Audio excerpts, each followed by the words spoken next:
al que en el trono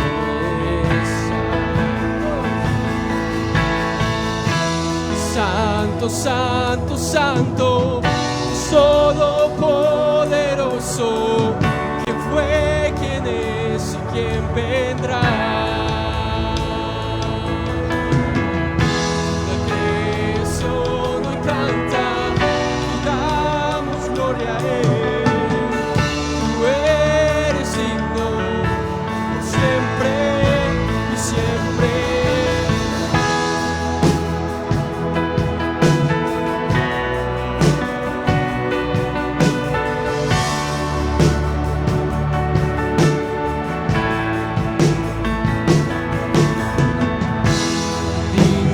Ser Cordero Santo, Santo, Santo es Él. Te levantamos al que en el trono está. Santo, Santo, Santo, Dios todopoderoso, ¿quién fue, quién es y quién vendrá? La creación hoy canta y damos gloria a Él. Tú eres digno por siempre y siempre. Santo, Santo, Santo, todopoderoso, ¿quién fue, quién es y quién vendrá? La creación hoy canta y damos gloria a Él. Tú eres digno por siempre. Solo voces. Santo, Santo, Santo, Dios todopoderoso, ¿quién fue, quién es y quién vendrá? La creación hoy canta y damos gloria a Él. Tú eres digno siempre.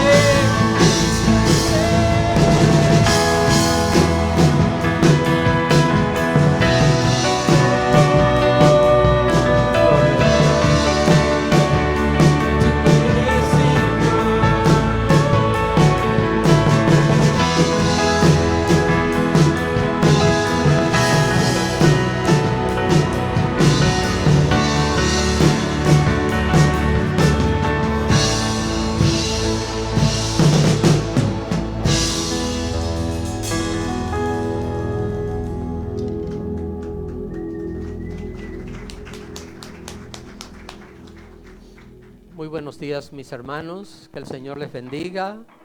Quisiéramos saludar a aquellas personas que a través de la distancia estarán viendo esta predicación y, hermanos, a decirles que el Señor tiene un mensaje para su vida, una exhortación, una edificación para cada uno de nosotros.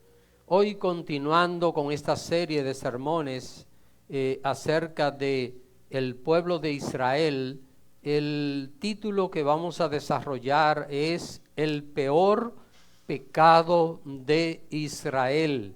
Con esta serie de sermones queremos ilustrar al pueblo del Señor para que cada creyente entienda de una manera apropiada cuál ha sido y cuál es el papel de Israel en este mundo y en lo relativo a el pueblo de Dios. La cita principal, Mateo capítulo 23, verso 37 hasta el 39. Voy a estar utilizando otras citas y también voy a estar citando pasajes sin que lo leamos, así que en este día vamos a tener bastantes citas bíblicas. La palabra del Señor nos dice, Mateo 23, verso 37, Jerusalén Jerusalén, que matas a los profetas y apedreas a los que te son enviados. ¿Cuántas veces quise juntar a tus hijos como la gallina junta sus polluelos debajo de las alas, y no quisiste?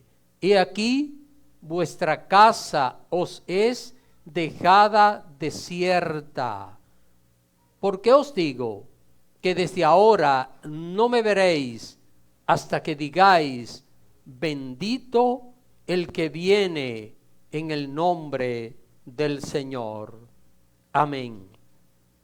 Padre amado, te alabo, te glorifico, te agradezco esta oportunidad tan maravillosa de poder compartir esta palabra tuya, Señor. Gracias, Jesús, porque aquel día con dolor en tu corazón, como dice tu palabra, que al ver la ciudad de Jerusalén lloraste, expresaste este lamento sobre aquella ciudad que tú elegiste para gloria de tu nombre, pero que este pueblo pisoteó esa elección y esa obra que hiciste en medio de ellos. Ayúdanos, Señor, a poder comprender esta verdad, a poder entender, oh Dios, que cuando te honramos, tú nos honras, pero tu palabra dice que tú desprecias a aquellos que te tienen por poco. Ayúdanos, Señor, a entender esta verdad y que en este día podamos comprender cuál fue el peor de los pecados que cometió Israel. Abre nuestro entendimiento, que tu Santo Espíritu ilumine nuestra mente, nuestro corazón. Te lo pido, mi Dios, en el nombre de Jesucristo. Amén. Pueden sentarse, hermanos. Repito el título de este sermón: el peor pecado de Israel.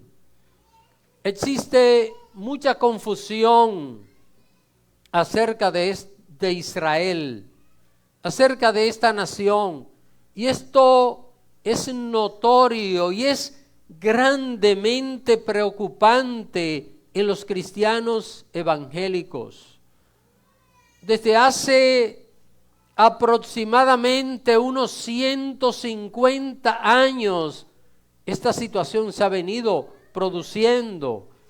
De ahí hacia atrás no había este concepto tan confundido acerca de Israel. La gran mayoría de nuestros hermanos creen que Israel es el pueblo de Dios. No dicen que lo fue, sino dicen que lo sigue siendo. Yo recuerdo una etapa en mi vida donde llegó un predicador judío a mi ciudad y yo me moría por ver ese predicador, porque yo decía, un judío, ese es el pueblo de Dios. No pude ir a verlo, y de haberlo visto sería un predicador más. Decir que el Israel actual es el pueblo de Dios crea una contradicción completa con el Nuevo Testamento. Lo primero que surge es una pregunta: si Israel es el pueblo de Dios, ¿usted qué es? ¿Cuántos son judíos aquí? ¿Cuántos cristianos nacidos de nuevo, estamos hablando de nacidos de nuevo, son israelitas?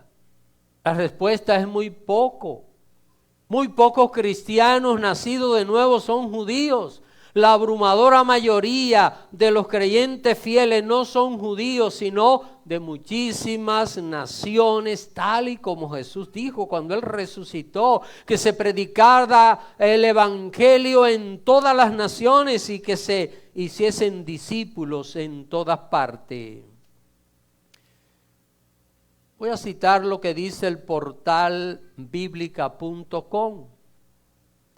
La Biblia completa se ha traducido a 717 idiomas del mundo, 717 idiomas y dialectos.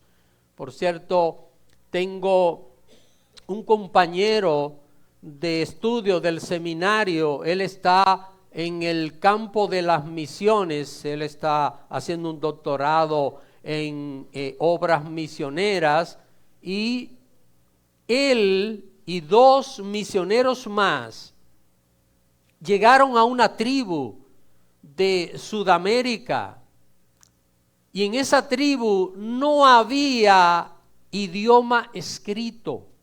Ellos organizaron una escritura para esa tribu, y ¿sabe ya lo que tienen? El Nuevo Testamento traducido a ese idioma. 717 idiomas.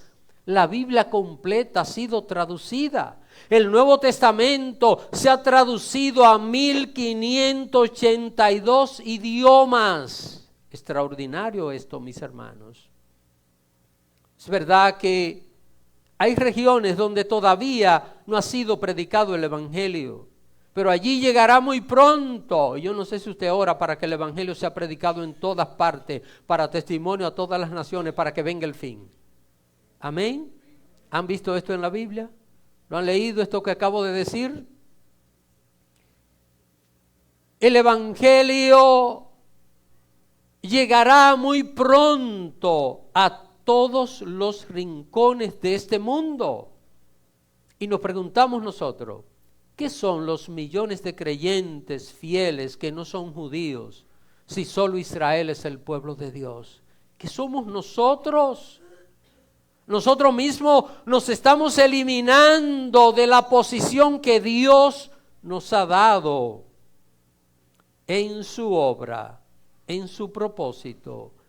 En este tiempo de tanto estudio, un tiempo de tantas investigaciones teológicas, parece que la gran mayoría de los evangélicos necesitan definir lo que es un hijo de Dios. Es que de una manera inconsciente como que estamos ignorando lo que es un hijo de Dios. Yo no creo que alguien piense que puede ser pueblo de Dios una nación cuyos miembros no sean hijos de Dios, ¿verdad que no? Esto no es lógico. Para ser pueblo de Dios, los ciudadanos de ese pueblo deben ser ¿qué? Hijos de Dios. ¿Y qué es un hijo de Dios? ¿Qué es un hijo de Dios? Cada judío que vemos es un hijo de Dios, es una criatura de Dios. No es un hijo de Dios, a menos que no haya aceptado a Cristo como su Salvador. Miren, la mejor definición de un hijo de Dios aparece en el Evangelio de Juan, capítulo 1, verso 11 hasta el 13. Allí nos dice, a lo suyo vino. ¿De quién está hablando? De Jesús. Y los suyos no les recibieron. ¿Quiénes eran los suyos?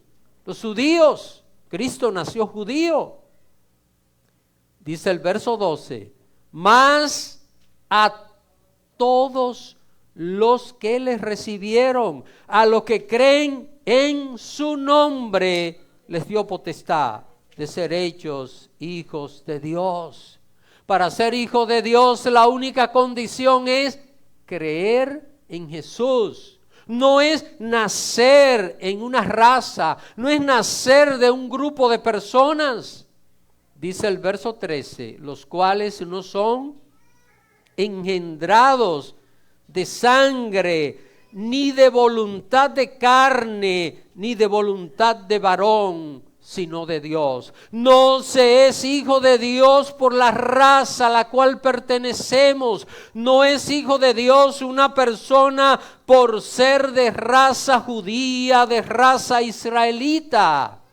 Es hijo de Dios exclusivamente todo aquel que, dice la Biblia, ha creído en Jesús, y esto jamás podrá cambiar.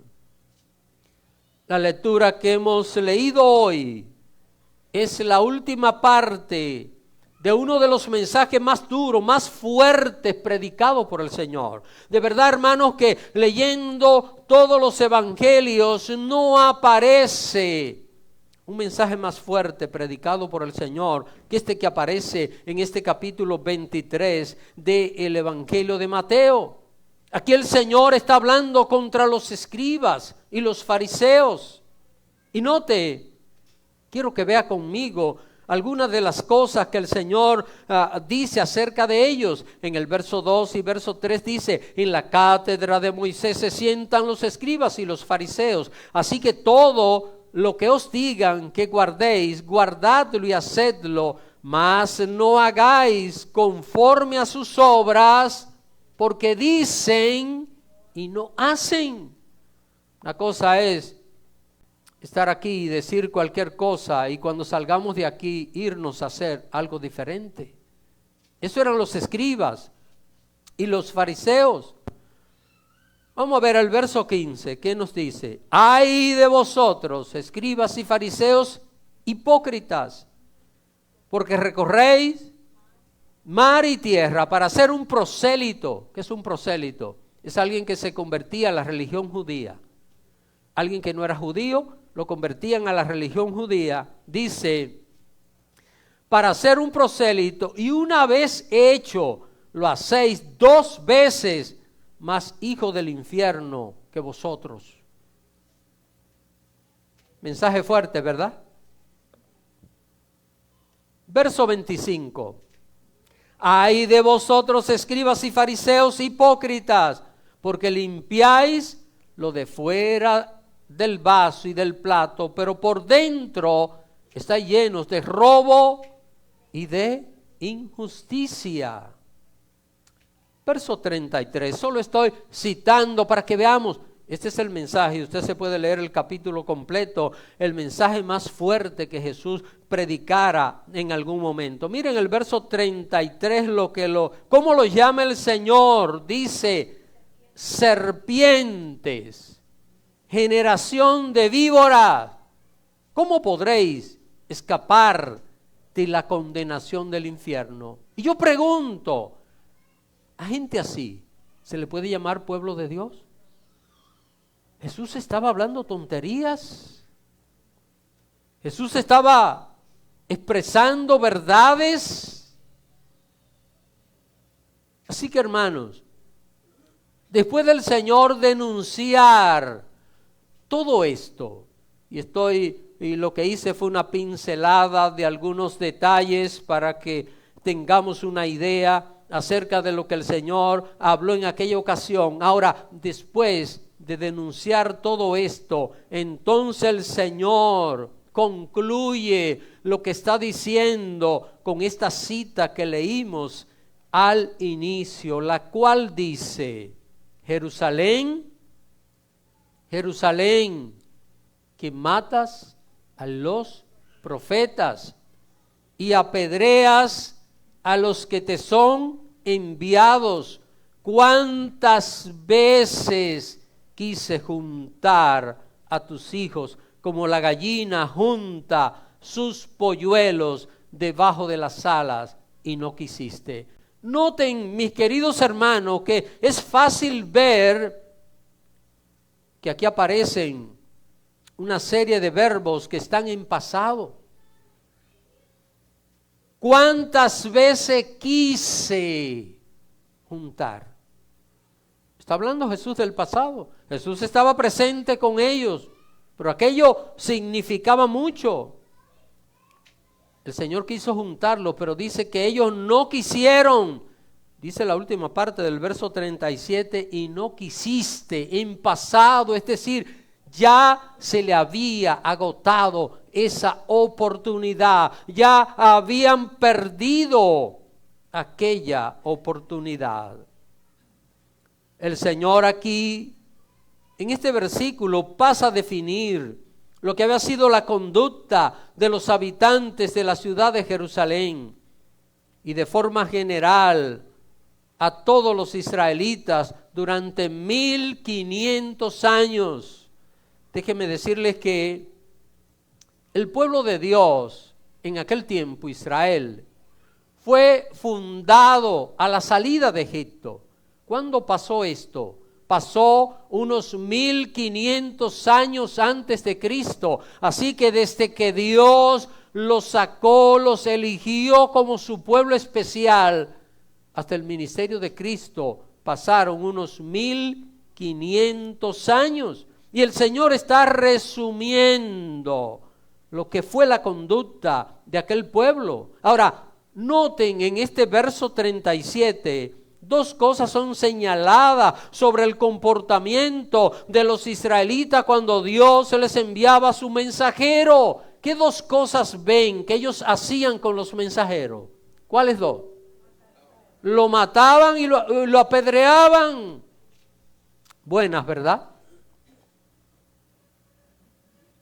En este momento, hermanos, quiero hacer un pequeño resumen. Solo voy a citar algunos casos. Estamos hablando de 1500 años de historia, pero voy a citar solo algunos casos muy resumidos de los tratos que recibieron algunos profetas que el Señor les envió. 40 días después de haber salido de Egipto, ¿sabe lo que querían ellos hacer con Moisés? Apedrearlo. Apedrear a Moisés. 40 días después del Señor haberlos sacados de la esclavitud, querían apedrear a Moisés. Número 14:10. Al profeta Elías lo persiguieron por más de 3 años y el propósito era matarlo. Y en ese mismo tiempo en que persiguieron a Elías, que no pudieron matarlo, dice la palabra de Dios que mataron a muchísimos profetas del Señor que les hablaban la palabra de Dios a aquel pueblo. Primer libro de Reyes, capítulo 19, verso 10. El profeta Jeremías, profeta muy conocido en la palabra de Dios por predicar el mensaje de Dios. ¿Sabe lo que hicieron con Jeremías? Lo llevaron preso, lo amenazaron de muerte y lo pusieron en una cisterna en el patio de la cárcel. Y dice la Biblia que el profeta se hundió en lodo y allí estuvo prisionero. Jeremías capítulo 38, verso 6. El último de los profetas en sufrir por darle a este pueblo el mensaje de Dios fue el profeta Zacarías. Este libro que encontramos, el penúltimo libro del Antiguo Testamento, libro del profeta Zacarías, este profeta fue el último que padeció. Y quiero que usted vea conmigo cómo murió él. Está acá en el verso 35 de este capítulo 23 de Mateo. Note conmigo lo que dice aquí. Aquí está hablando Jesús. Dice, para que venga sobre vosotros toda la sangre justa que se ha derramado sobre la tierra, desde la sangre de Abel, el justo, hasta la sangre de Zacarías, hijo de Berequías, el mismo que escribió este libro de Zacarías. Dice, a quien matasteis entre el templo y el altar. Hermanos, esto es lo que hizo Israel durante todos aquellos años.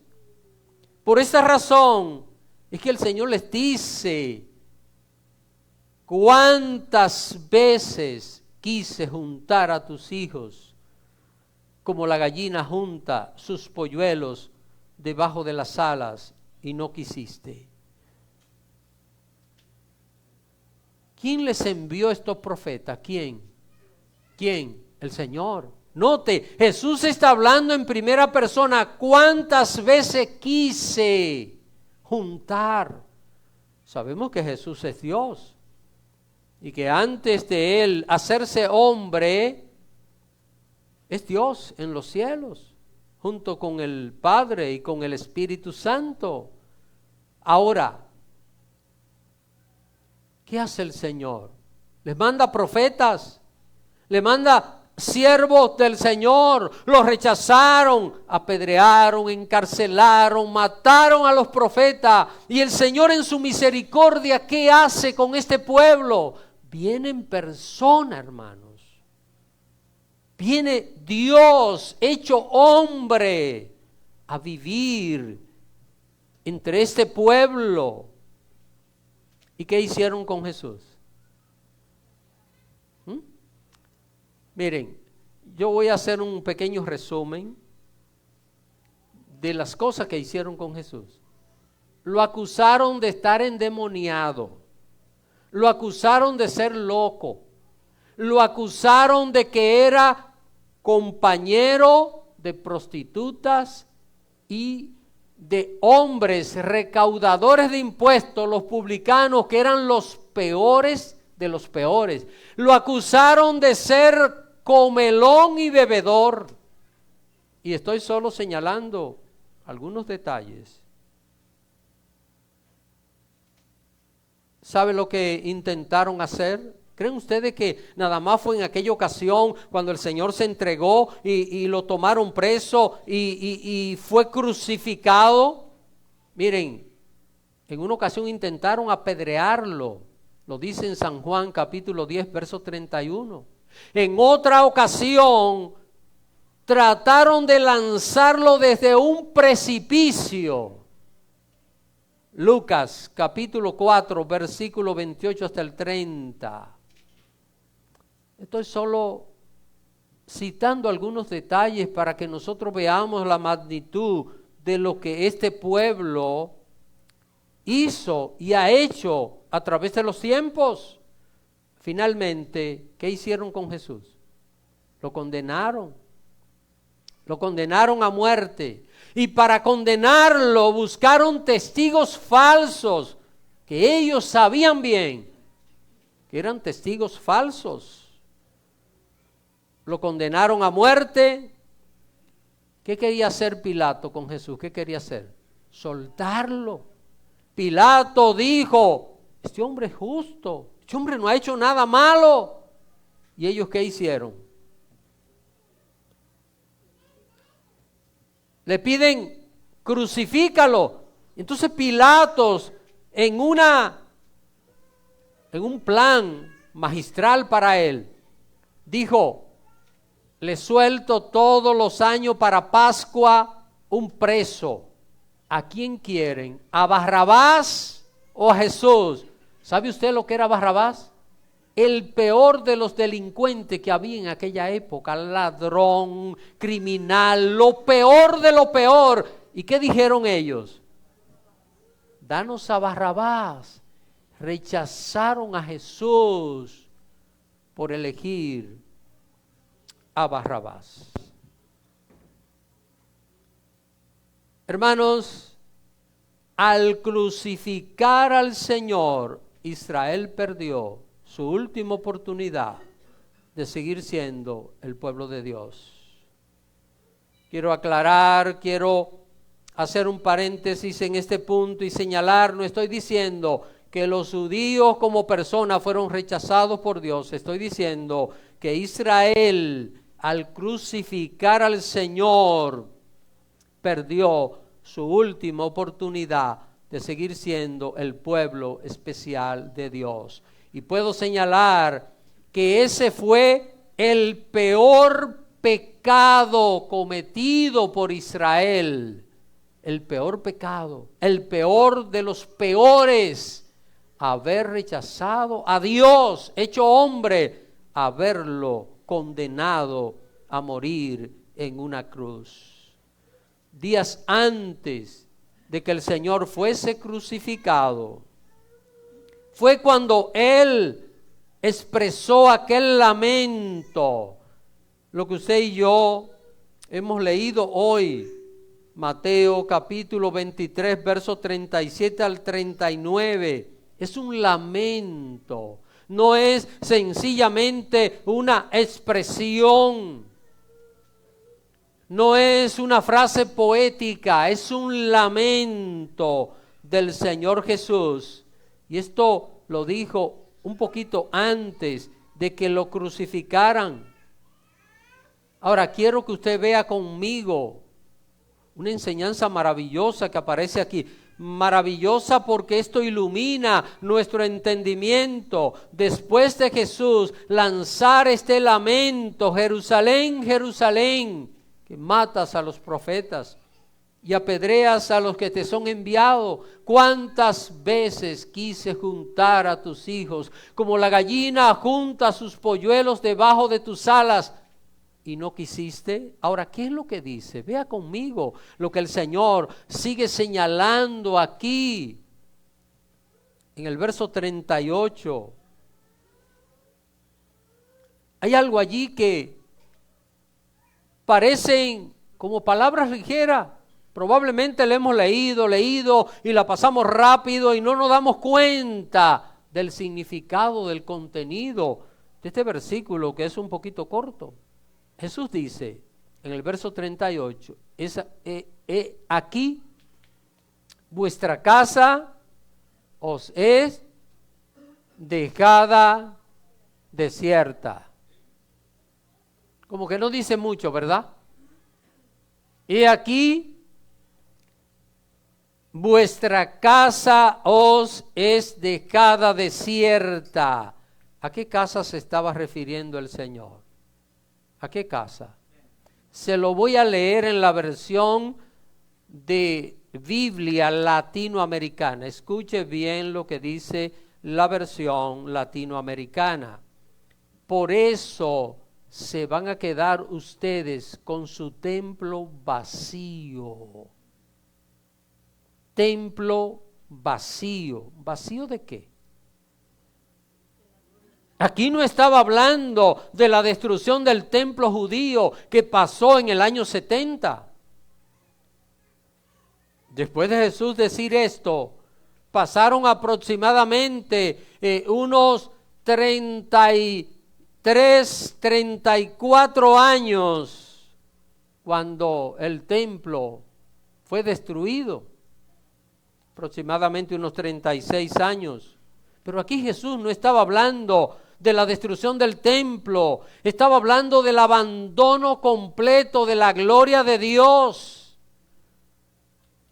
La gloria de Dios en medio de Israel fue la única señal de que los israelitas eran el pueblo especial de Dios. Hermano, Dios solo se mueve en un pueblo donde esté su gloria. Si la gloria de Dios no está en medio nuestro, no hay nada que podamos hacer. Si la presencia de Dios no se mueve en la vida de una persona, esa persona está perdida. Esa habitación de Dios en el corazón del ser humano es lo que lo hace ser un hijo de Dios. Y la presencia de Dios en medio del pueblo de Israel era la señal de que ese era su pueblo especial. Quiero que veamos algunos detalles para poder entender esto mucho mejor. Desde aquella misma noche que Israel salió de Egipto, apareció la presencia del Señor visible para guiarlos.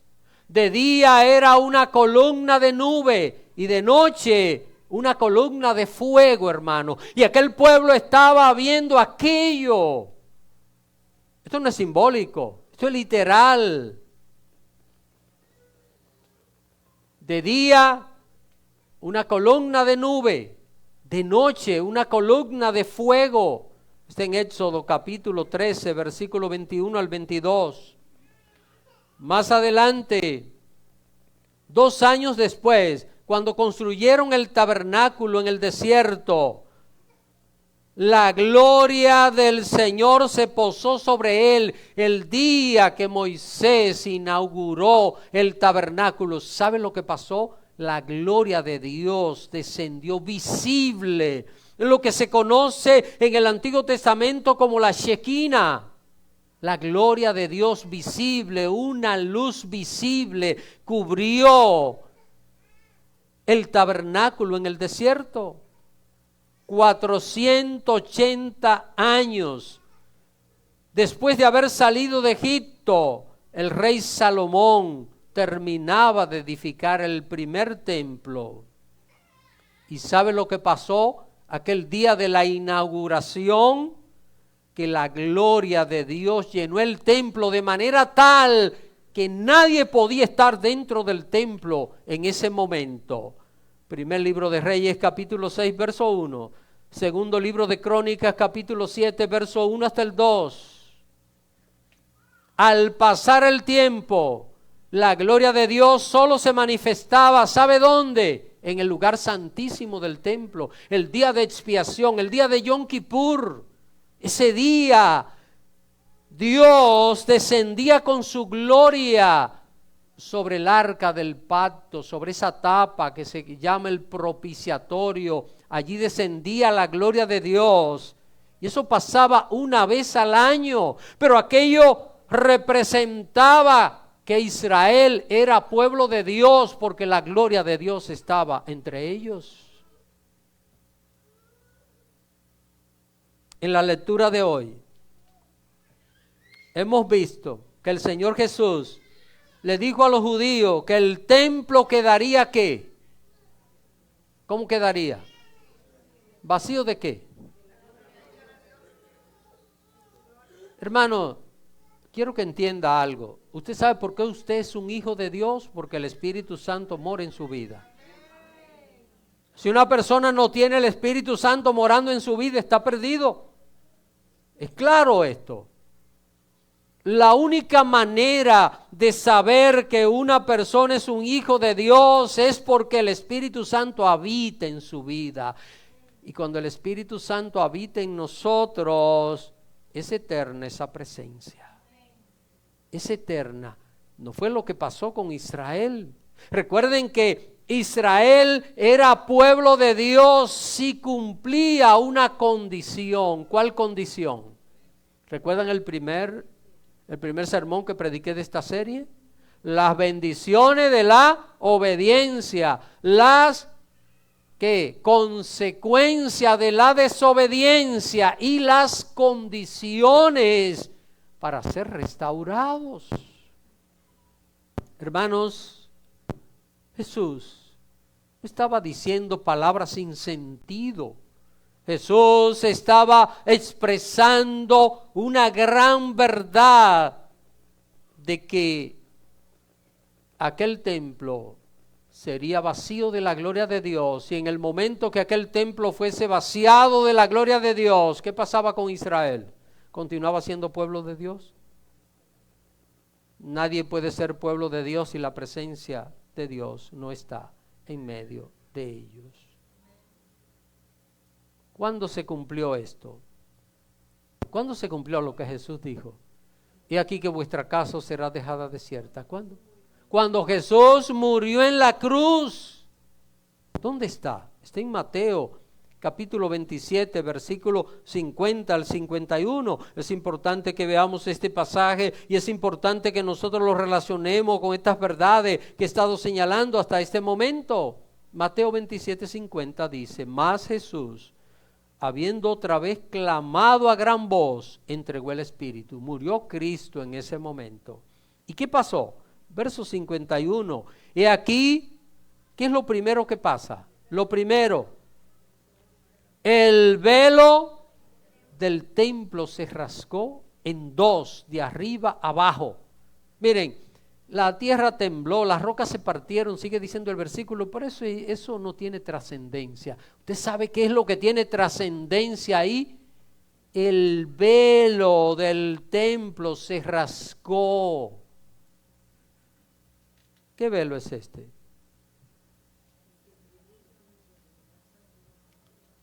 El velo era como una cortina que dividía el lugar santo del lugar santísimo. En el lugar santísimo era donde descendía la gloria de Dios. ¿Sabe lo que pasó? Cuando Cristo murió, la gloria de Dios abandonó aquel templo. El velo se rasgó. No fue que la cortina estaba muy vieja ya y de repente, no, mis hermanos. No fue que alguien entró con una tijera y cortó aquello. En el momento de Cristo morir, la gloria de Dios abandonó aquel templo y aquel templo quedó vacío de la gloria de Dios. Cuando los romanos destruyeron ese templo en el año 70, no era el templo de Dios, era el templo de los judíos. Amén, hermanos. Ya no era el templo de Dios.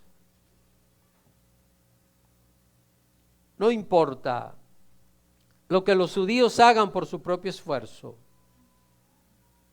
Quizá alguien me escucha decir esto y dice, pastor, pero usted no ama a Israel. Por supuesto que amo a Israel. Uno de mis sueños es conocer esa tierra. Lo teníamos ahora pendiente, pero Dios tiene otra fecha. Pero, ¿usted ama a los judíos? Por supuesto que amo a los judíos. Oro por Israel. Pero usted sabe que ha sido lo más grande que ha tenido Israel. Usted sabe que ha sido lo más grande. Se llama Jesús. No hay otra cosa. No hay nada. No busque en la Biblia algo más importante que Jesús. Jesús es el centro de todo. Los judíos perdieron su templo hace casi 2000 años y pueden construir otro templo o pueden hacer 10 templos que quieran, pero allí nada va a pasar. Estará desierto de la gloria de Dios. No es verdad que los judíos van a construir un tercer templo y que Dios lo va a llenar con su gloria para que los judíos empiecen a sacrificar vacas y otros animales allí. Esto es totalmente improcedente en lo que tiene que ver con la enseñanza de todo el Nuevo Testamento. ¿Sabe por qué? ¿Sabe por qué ese templo quedó vacío de la gloria de Dios? ¿Sabe por qué? Porque la gloria de Dios es Jesús.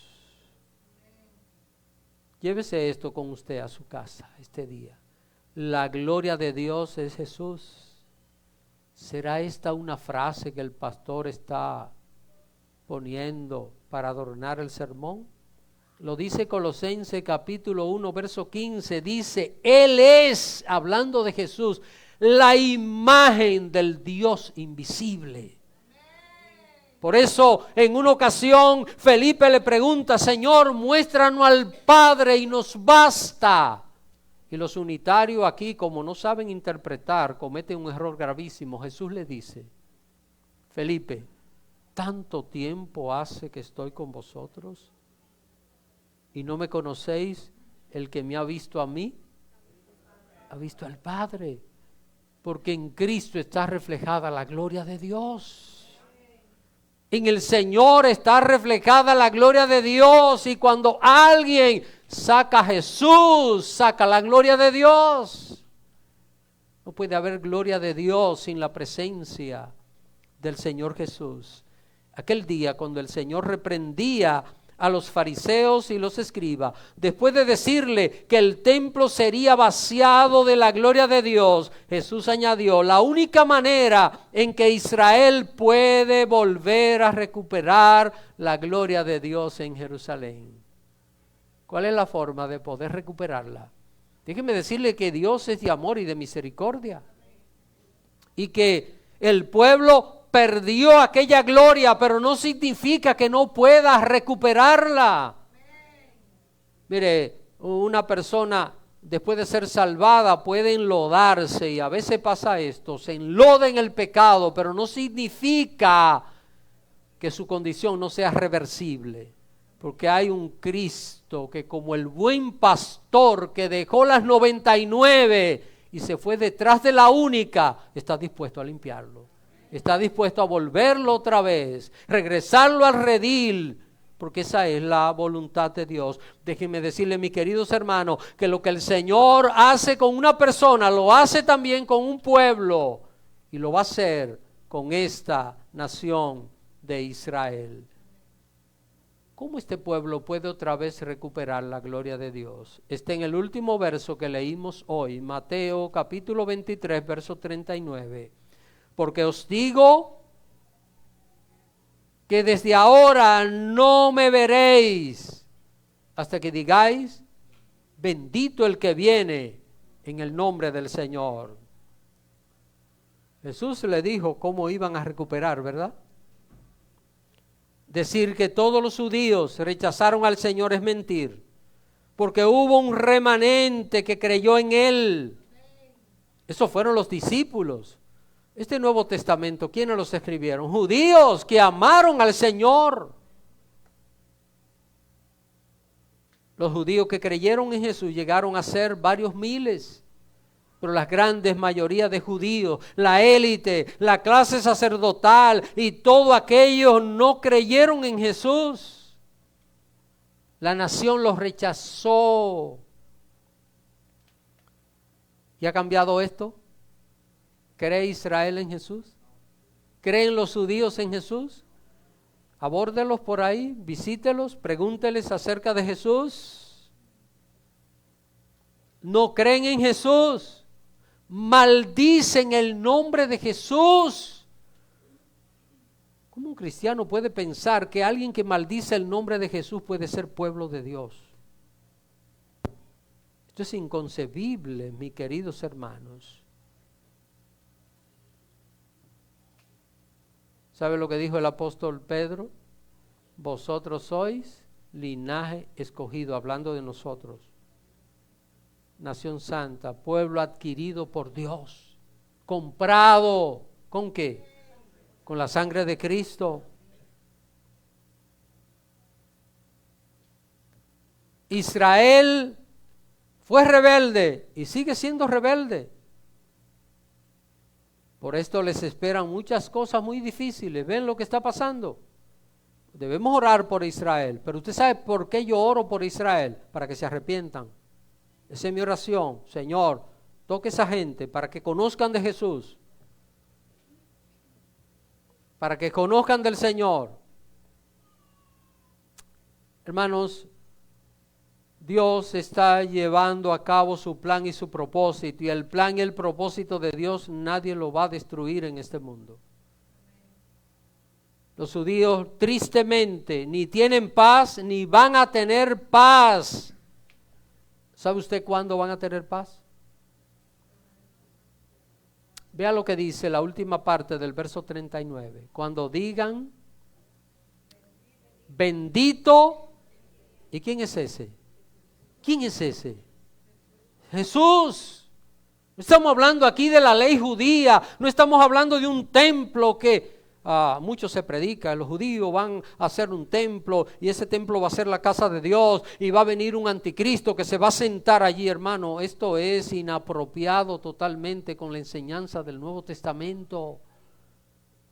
No puede haber un lugar santo sin la gloria de Dios, y es imposible en todos los sentidos que un templo que se levante para hacer sacrificio de animales, Dios pueda llenarlo con su gloria, porque sea de una raza, porque sea de una nación. La gloria de Israel se llama Jesús. Fuera de Jesús no hay nada que se pueda hacer.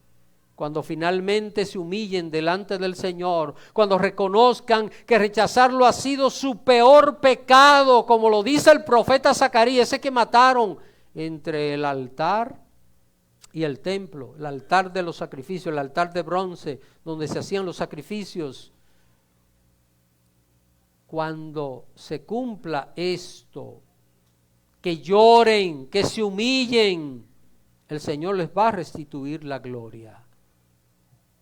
Tristemente, la restitución de la gloria de Dios en la persona de Jesús solo las podrán disfrutar una tercera parte de los judíos. Lo dice Zacarías también, capítulo 13.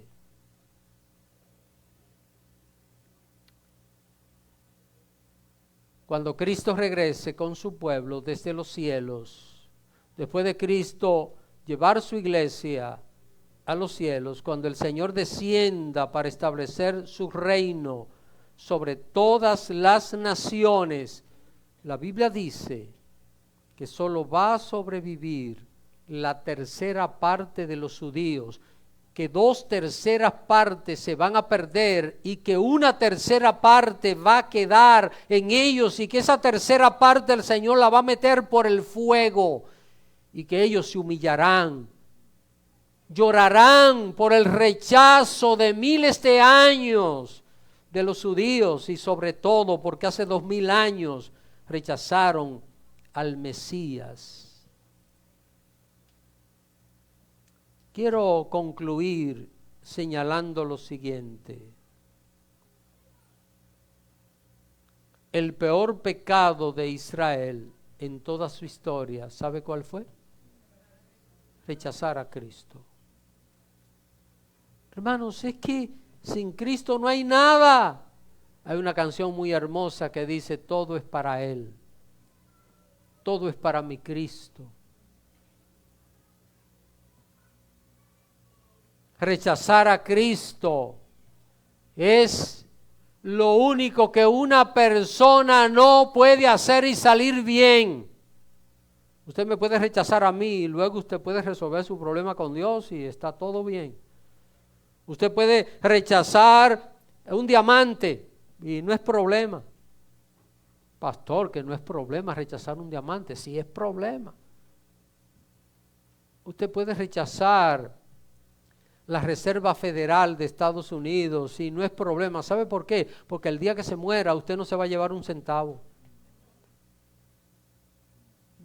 Yo recuerdo que en mi país, la República Dominicana, hubo una época que la gente se ponía dientes de oro, pero no por tener problemas en los dientes, sino de moda, de adorno. Y cuando moría un difunto con unos cuantos dientes de oro, hermano, le sacaban, para que no fuera alguien a la tumba después de sepultado y arrancarle los dientes de oro. Así que usted y yo podemos rechazar la riqueza de este mundo y nada va a pasar, pero el que rechaza a Jesús está perdido para siempre. El peor pecado que puede cometer una persona de cualquier nacionalidad, judía o no, es rechazar a Cristo. La gran mayoría de los judíos se han perdido por rechazar a Jesús como su Salvador. La historia se repite, hermanos, porque la gran mayoría de los seres humanos de todas las naciones se van a perder por lo mismo, por no creer en Jesús. Dos cosas debo decir concluyendo. Si usted todavía no ha recibido a Jesús como su Salvador, ¿sabe lo que está haciendo? Lo mismo que hizo Israel. Probablemente alguien que no haya recibido al Señor está diciendo: pero Israel sí fue malo, esos judíos sí son malos. Pues mire, el que no haya aceptado a Cristo es tan malo como esos judíos. Porque ¿cuál fue el gran problema de ellos? Rechazaron a Cristo. Los que los rechazaron murieron, se perdieron. Si usted muere rechazando a Cristo, se va a perder también. Para ellos y para nosotros, Jesús es el único Salvador que hay. No hay otro nombre bajo el cielo dado a los hombres en el cual podamos ser salvos. Solo el nombre de Jesús. Ese nombre glorioso. Ese nombre que cuando lo utilizamos apropiadamente transforma vida, da salud, lleva paz, libera al pecador del pecado más horrendo. El peor de los pecados que puede cometer una persona inconversa es rechazar a Cristo. Y el peor de los pecados que puede cometer un creyente, y lo estoy diciendo lento para que lo escuchen bien, el peor de los pecados que puede cometer un creyente, una gente que ya ha sido salva, es desobedecer el mensaje de Cristo. Querido hermano, La historia de Israel no es para disfrutarla oyéndola. No, no es una historia para que nosotros estemos juzgando a Israel. Dios la ha dejado en su palabra. ¿Sabe para qué? Para que sirva de ejemplo. Para que sirva de ejemplo de todo lo que se puede perder cuando la persona rechaza al Señor Jesús. Recuerde que el peor pecado de todos, ¿cuál es? ¿Cuál es el peor pecado de todos? Rechazar a Jesús. ¿Cuál fue el peor pecado que cometió Israel? Rechazaron a Jesús como su Salvador. Así que, mis queridos hermanos, vamos a valorar la palabra de Jesús. Vamos a valorar la obra que Él ha hecho con nosotros. Y vamos a cuidar nuestra salvación con temor y temblor. Porque es grande lo que Dios ha hecho en nuestras vidas. Que Dios le bendiga. Estemos de pie, por favor.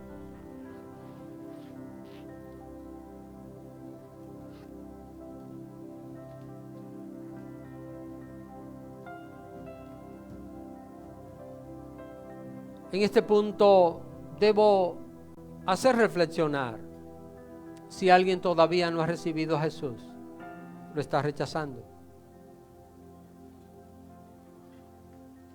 Vamos a ver. Yo tengo un lapicero aquí.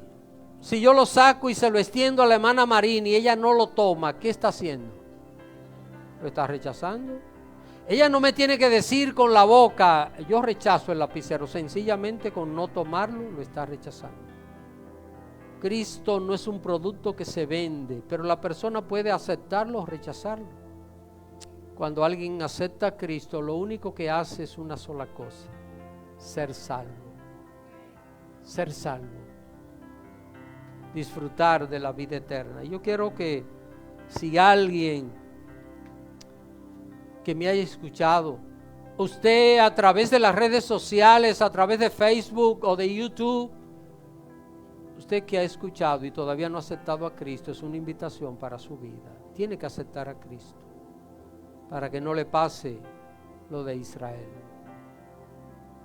Así que si alguien quisiera aceptar a Cristo, es un día maravilloso para poder vivir esa experiencia. Padre amado, quiero darte las gracias. Gracias por esta palabra. Señor, gracias porque nos ha dejado con claridad una enseñanza para poder entender que ese pueblo de Israel al cual tú llamaste, lo convertiste en la nación especial de toda la tierra, le pusiste una condición para que ellos se mantuviesen siendo esa nación especial. Este pueblo rechazó todo lo que le ofertaste, Señor. Rechazó cada predicador, rechazó todo mensaje, y aun cuando tu Hijo amado vino a este mundo en condición de hombre, también lo rechazaron. Pero tú ofreces, Señor, restauración para ellos. Qué bueno eres, Señor. Qué infinitamente bueno y misericordioso eres. Yo te pido, Padre, que así como tú tienes misericordia de Israel y los va a restaurar a través de tu Hijo amado, que así cada persona que haya escuchado entienda, si es creyente, que no debe descuidar su vida espiritual, que debe ser obediente a tu palabra. Si todavía no te sirve, Padre, que ninguna persona que haya escuchado esta predicación pueda continuar sin salvación, sino que pueda ser salva en este mismo día, pueda ser transformada, su vida renovada, que pueda nacer de nuevo en este día. Bendice tu pueblo, Señor, y pido por salvación por aquellos que todavía no te conocen. Te lo ruego, Padre, en el nombre de Jesucristo. Amén. Amén.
Sea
Muy bien, vamos a orar para despedir. Dios bendiga a aquellos hermanos que nos estuvieron visitando el día de hoy. Oremos. Señor amado, gracias por este maravilloso tiempo. Gracias porque nos hemos gozado en tu presencia. Gracias, Señor, por tu palabra que ha venido, Señor, a llenarnos, a entender muchas cosas. Mira, Señor, despídenos con tu paz, con tu bendición. Llévanos con bien, Señor, a nuestros lugares de destino, que tu mano poderosa esté sobre cada uno de nosotros, cuidándonos, protegiéndonos, librándonos de aquellos peligros, mi Dios amado, y ayúdanos a caminar, Señor, en obediencia, como tu pueblo que somos, Señor. Úsanos, que al salir de este lugar, Señor, pongamos tu palabra en práctica. Gracias por este maravilloso tiempo. En tus manos de amor estamos. Bendícenos, Señor, en esta semana que comenzaremos, nuestros trabajos, donde quiera que estemos, Señor, nuestros hijos, nuestros familiares, Señor, bendícenos grandemente y líbranos de cualquier peligro, Señor, de cualquier enfermedad. En tus manos de amor estamos y te damos las gracias en el nombre de Cristo Jesús, tu Hijo. Amén y amén.